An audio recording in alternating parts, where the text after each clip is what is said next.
Assalamualaikum warahmatullahi wabarakatuh. Saya hormati Bapak Rahmadi Rahmat, MKOM selaku dosen keamanan jaringan.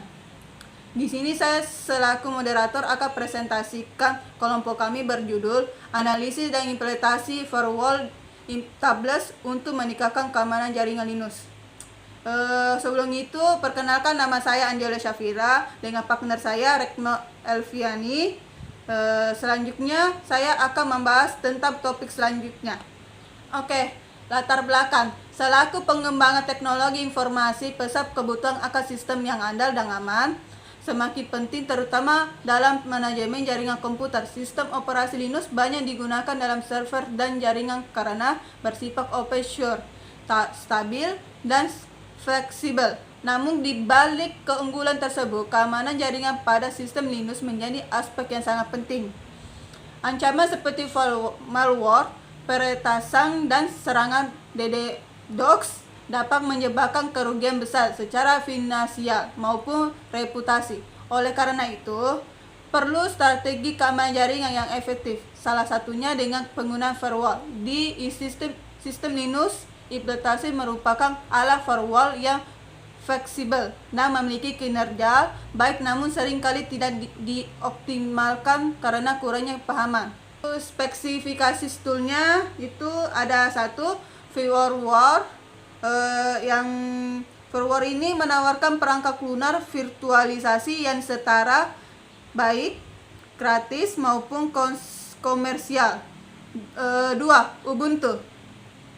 Ubuntu ini adalah sistem operasi Linux berbasis Debian untuk desktop, server, dan komputasi awam yang dibuat dan dikelola oleh Canonical. 3. VirtualBox. VirtualBox ini ialah alat virtualisasi sumber terbuka dan dikembangkan oleh Austral. 4. Kali Linux. Kali Linux merupakan distribusi berbasis Debian dalam pengujian penetrasi yang didanai dan dikelola oleh Aviation Security sebagai platform untuk para profesional keamanan cyber. Metode penelitian yaitu penelitian ini menggunakan metode studi eksperimen dengan pendekatan kuantitatif deskriptif, bertujuan untuk menganalisis dan mengevaluasi efektivitas konfigurasi firewall menggunakan IP tablets dalam meningkatkan keamanan jaringan Linux. 1. Studi literatur. Pengajian referensi tentang keamanan jaringan firewall dan konfigurasi implementasi di Linux. 2. Perancangan konfigurasi firewall. Penyusun aturan-aturan firewall seperti penyaringan paket, login port, NAP, dan logging. 3. Simulasi serangan jaringan. Menggunakan kali Linux untuk melakukan serangan seperti port shanning, brute force, CSSH, dan ping flooding. 4. Evaluasi efektivitas. Menilai keberhasilan konfigurasi implementasi dalam memblokir serangan dan menjaga performa sistem berdasarkan hasil blok dan respon sistem. Oke, saya serahkan ke teman saya materi selanjutnya tentang implementasi dan pengujian serta flowchart tersebut. Silakan untuk Retno Elviani. Di sini saya menggunakan firmware. Di dalam firmware saya menggunakan Ubuntu sebagai media server. Di VirtualBox saya menggunakan Kali Linux. Kali Linux sebagai media klien. Di sini kita akan menghubungkan konfigurasi jaringan tersebut agar server dapat terhubung ke klien dengan baik. Di sini sudah ada di mana VirtualBox sebagai host only Ethernet. Di sini sudah terhubung ke Ethernet. Dan untuk ininya sendiri, firmware-nya sendiri sudah ke host only. Baik, di sini akan kita mengetik apt min get install Apache 2. Yang mana ini kita menginstal Apache 2 tersebut terlebih dahulu. Setelah kita menginstal Apache 2, kita menginstal apt min get install ssh, di mana ini untuk SSH ini untuk mengakses jarak jauh yang aman.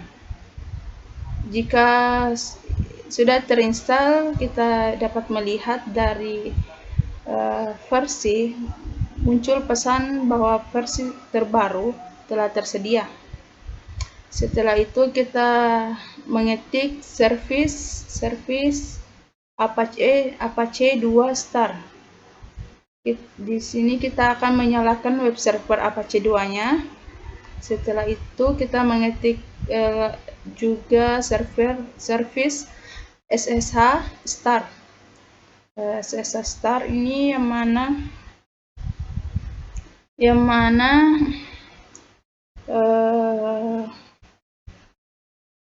untuk menyalakan layanan SSH tersebut. Setelah itu kita mengetik lagi service Apache 2 status. Ini akan menampilkan status Apache 2-nya. Jika memunculkan active running seperti pada layar tersebut, maka itu berarti server berfungsi dengan normal. Mengetik ifconfig, ya, kita mengetik ifconfig, di mana ifconfig ini mengecek IP address dari server tersebut. Sini sudah menampilkan 192.168.56.102. Setelah itu kita akan mengecek IP address dari sisi klien. Sini sudah muncul IP address-nya untuk sisi klien, yang mana IP-nya 192.168.56.101, yang mana ini berarti IP server dan klien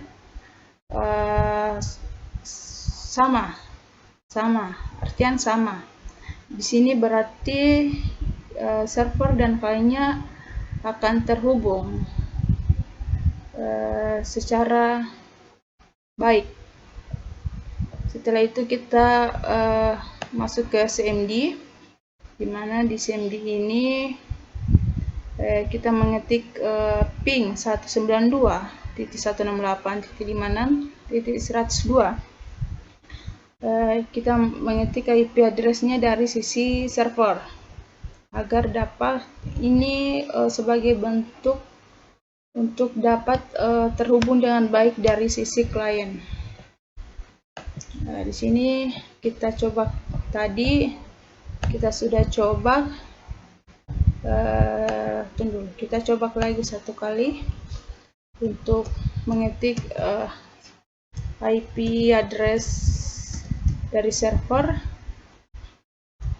apakah SSH-nya di dalam server dapat terhubung ke klien atau tidak. Ya, di sini sudah muncul Apache 2 Ubuntu default pack-nya di mana ini.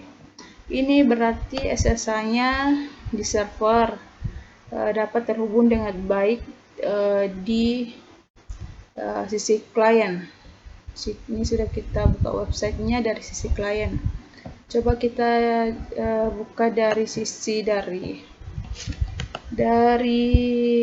server. Kita akan membuka website dari server, yang mana kita masukkan IP server di dalam website server tersebut. Kita coba running, dan di sini terlihat bahwa SSH dari server dapat dilakukan di dalam set yang ada di dalam server tersebut, dan ini berarti bahwa server dan klien sudah terhubung dengan di dalam website masing-masing, baik itu server maupun klien dengan SSH-nya.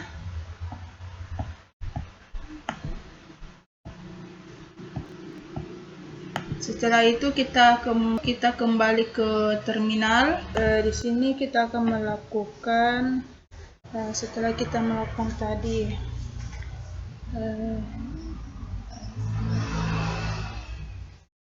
memunculkan SSH dari website, kita akan mencoba memblok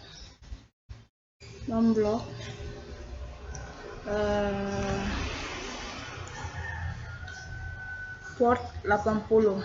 Kita coba iPort iptables min-i input min-p TCP deport 80 min 80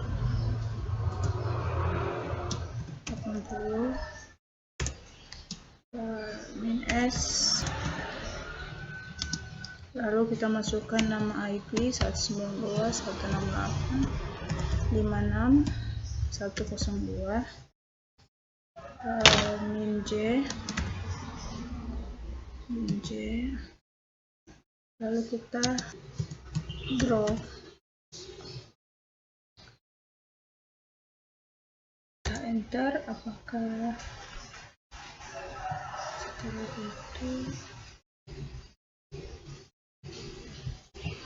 setelah itu kita membuka kembali.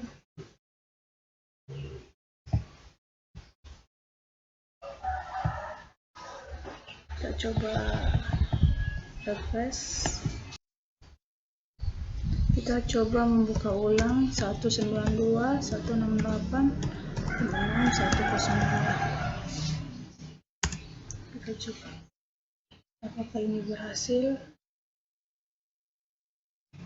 apakah SSH-nya bisa terbuka.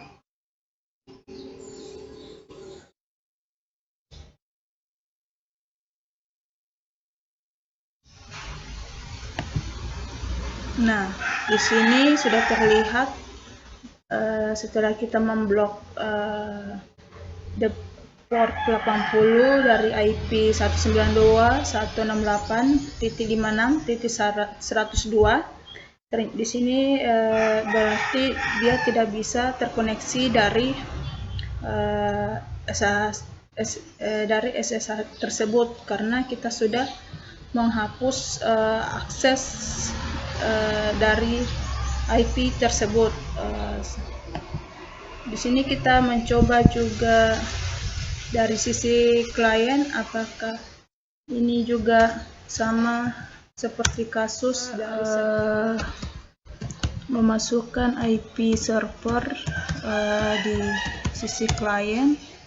Ternyata SSH dari sisi klien itu tetap muncul,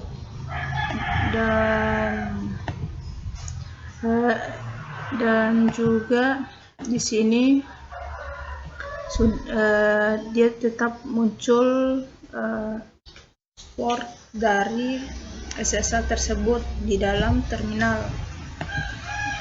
Jadi kesimpulannya dari ini, ternyata IP dari server hanya memblokir di bagian server, sedangkan di klien dia tetap tidak memblok. Dia tetap tidak memblok dari sisi klien. Dia tetap mengakses dari sisi klien. Di sini kita mencoba dari port 80 dan 22 kita mencoba aksesnya akan ditolak dari sisi server maupun klien, di mana itu kita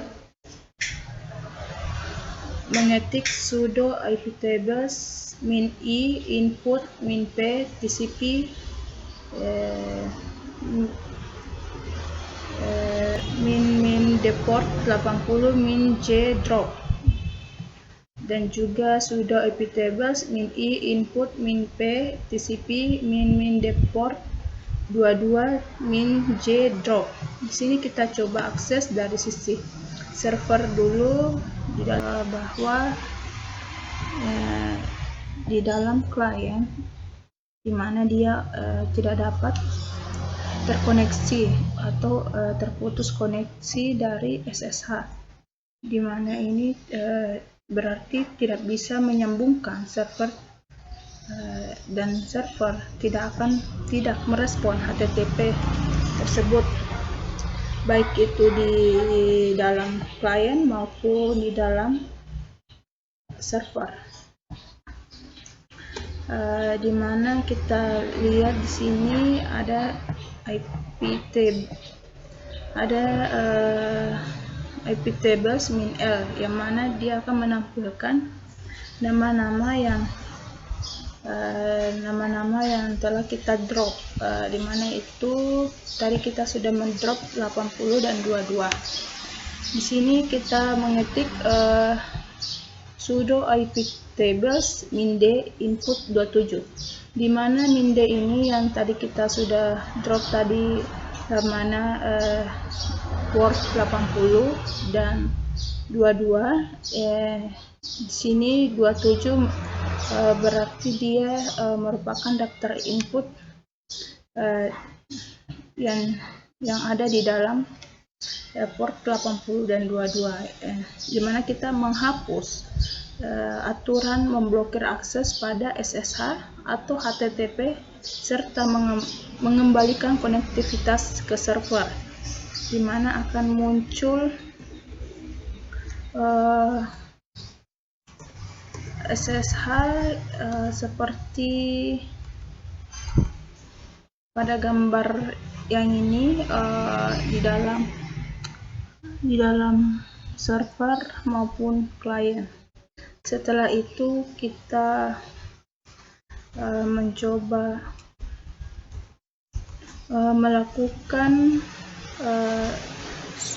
perintah sudo iptables min f dan sampai sudo iptables min t nat min x, yang mana ini sudo iptables min f yang mana menghapus semua aturan firewall dari tabel utama, sedangkan untuk min x dia menghapus rantai custom dari tabel utama. Sedangkan sudo iptables min t nat min f yang mana menghapus semua aturan dari tabel NAT, sementara min x yang mana menghapus rantai custom dari tabel NAT. Setelah itu kita melakukan perintah iptables min p input drop, yang mana menolak semua paket masuk secara default, sedangkan untuk perintah port drop yang mana menolak semua akses yang diteruskan, dan terakhir ada output akses mengizinkan semua paket keluar. Di sini ada iptables min a input min i lo min j akses, yang mana mengizinkan koneksi dari loopback atau localhost iptables min a input min m contract min jstest dan seterusnya, yang mana ini perintah ini mengizinkan koneksi yang sudah ada atau terkait. Sedangkan untuk iptables min a input min p tcp min deport 22 min j acpt, yang mana mengizinkan akses SSH Sedangkan untuk the port 80 itu mengizinkan akses HTTP, serta the port 443 yang mengizinkan akses HTTPS.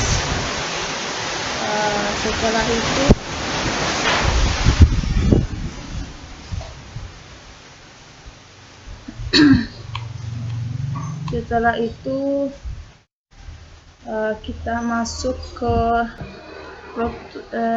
flowchart dari implementasi tadi, yang mana di sini memulai proses konfigurasi. Setelah memulai, kita mempersiapkan mesin virtual antara firmware baik untuk klien maupun untuk server, yang mana tadi kita menggunakan firmware dan VirtualBox, serta konfigurasi jaringan.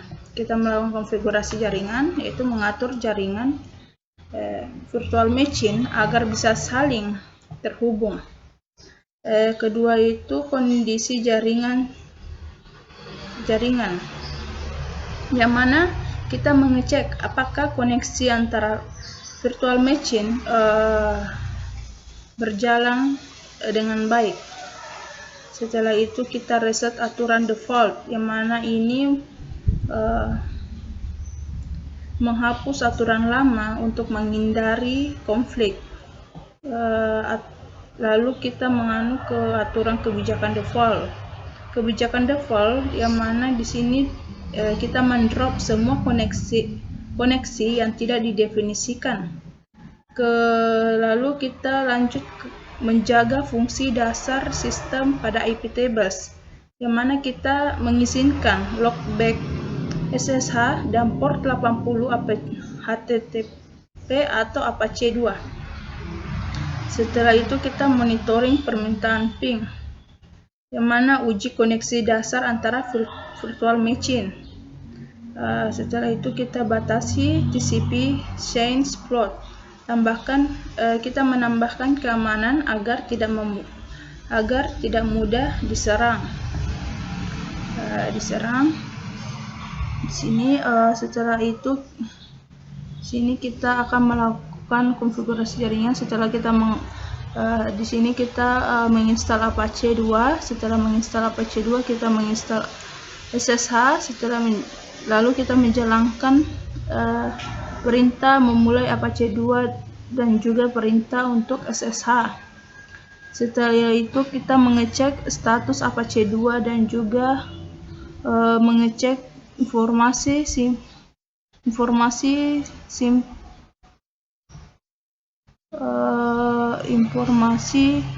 jaringan dari server. Setelah itu kita di sini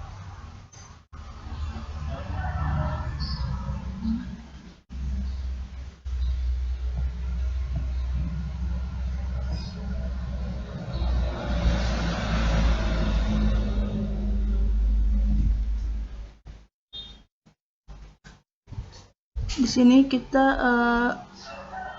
setelah kita mengecek informasi jaringan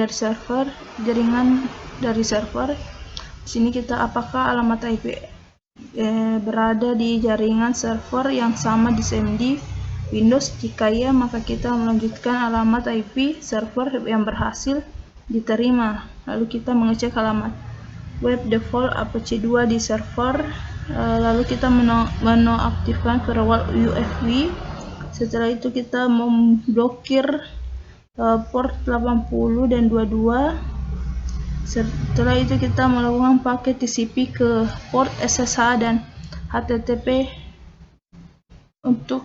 dan setelah kita melakukan paket TCP ke port SSH dan HTTP ditolak, maka jika HTTP ditolak, maka kita melanjutkan ke atas, yang mana di sini apakah paket TCP ke port SSH HTTP ditolak dari klien. Jika ya, maka dia akan melakukan permintaan ke alamat IP server gagal dari klien. Setelah itu kita menguji koneksi menggunakan ping dan browser dari klien. Setelah melakukan ini, maka dia akan menghapus aturan yang memblokir di SSH. Setelah memblokir SSH, dia akan melakukan server dan klien dapat dijalankan seperti sebelumnya. Tetapi jika paket TCP ke port SSH dan HTTP ditolak dari klien, di mana dia tidak menolaknya, maka dia akan tetap kembali ke paket TCP ke port SSH dan HTTP ditolak. Di sini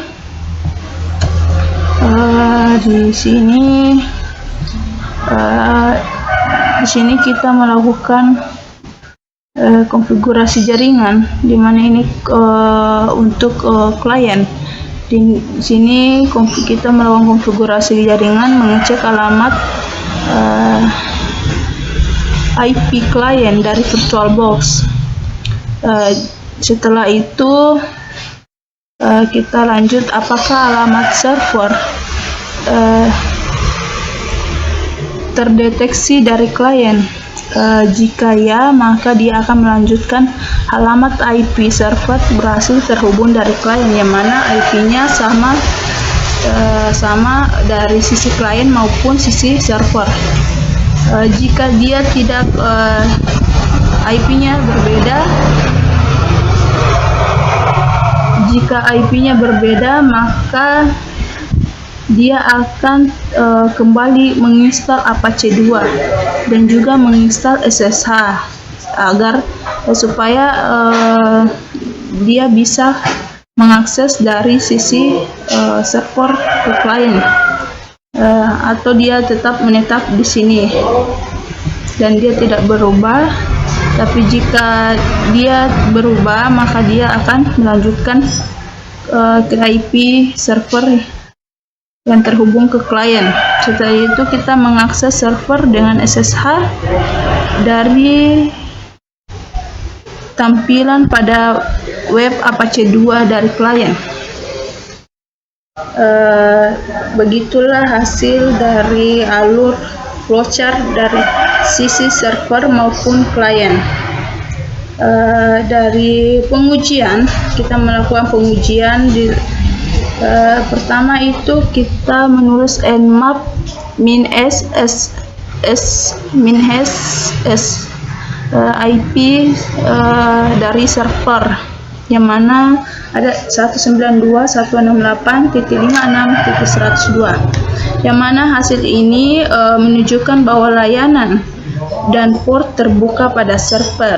Nmap digunakan untuk mendeteksi host dan layanan aktif di jaringan. Setelah itu kita memasukkan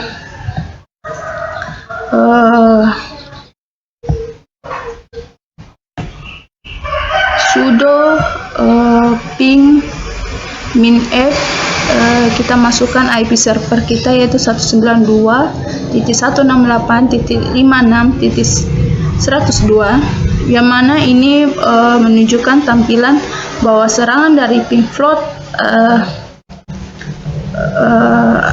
merupakan jenis serangan DDoS sederhana yang membanjiri target IP server dengan paket ICMP echo request untuk menyebabkan gangguan layanan. Ini menyatakan bahwa akses ini ditolak, di mana ini untuk sisi attackernya menolak, tidak bisa mengakses sisi server karena sudah menggunakan tadi sisi sudah memasukkan kode agar tidak bisa terkoneksi dari jaringan yang lain. Sedangkan itu kita lanjut ke for, kita mengetik for min-i in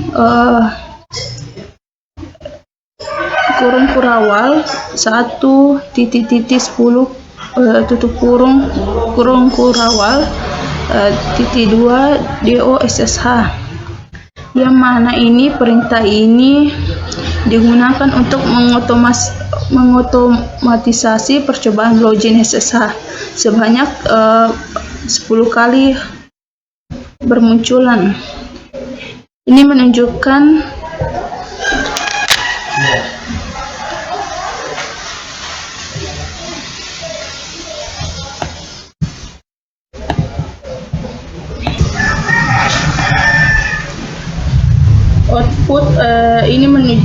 output error yang menunjukkan yang muncul menandakan adanya kesalahan sintaks atau argumen yang tidak valid.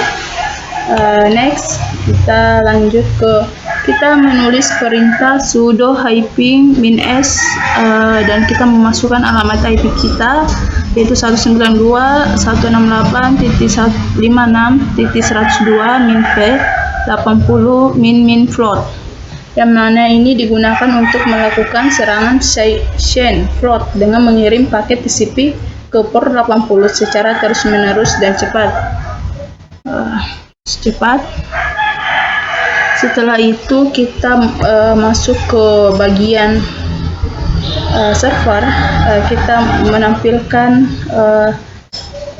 bahwa adanya percobaan serangan yang dilakukan, di mana ini kita menulis sudo tail -f _var _log _syslog, yang mana ini menunjukkan bahwa percobaan melakukan akses yang tidak dikenal dari orang lain, yang mana ini menunjukkan bahwa dia mengakses tanggal 2 Juni jam 6:46 jam 6:46:19. Ini menunjukkan bahwa dia mengakses server kita. Setelah itu adapun activity diagram dari attacker dan server. Ya, di sini kita memulai serangan. Di sini attacker memulai serangan. Dia mengirimkan paket float atau scan, yang mana sudah tadi dijelaskan. Setelah itu dia mengirim paket float dan scan. Server akan menerima paket. Setelah server menerima paket, lalu server akan melakukan IP tables. Server akan melakukan evaluasi di mana IP tables. Jika server menolak akses IP tables tersebut, maka paket itu akan ditolak, sehingga attacker tidak menerima balasan dari server, atau dia error, di mana di sini menunjukkan tadi bahwa dia tidak bisa mengaksesnya, dan muncul outputnya menunjukkan error sebanyak beberapa kali.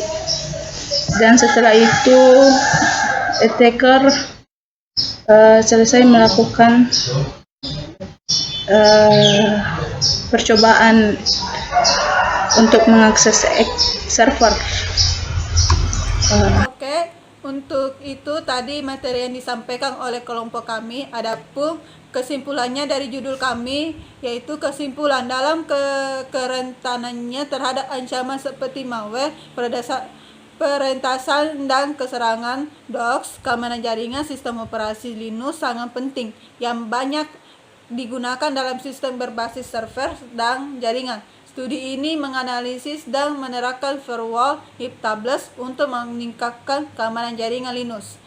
Hasil yang diharapkan adalah konfigurasi firewall IP-tables yang efektif, sistem jaringan yang lebih aman, meningkatkan pemahaman teknis tentang IP-tables ketersediaan dokumentasi, evaluasi, dan implementasi yang dapat digunakan oleh administrator jaringan. Oke, untuk itu baik setelah kesimpulannya tersebut, saya Andi Oleh Safira selaku moderator dan partner saya Rekno Elviani meminta maaf jika ada kesalahan dan kekurangan dari hasil presentasi ini, mohon dimaafkan. Sekian, terima kasih warahmatullahi wabarakatuh.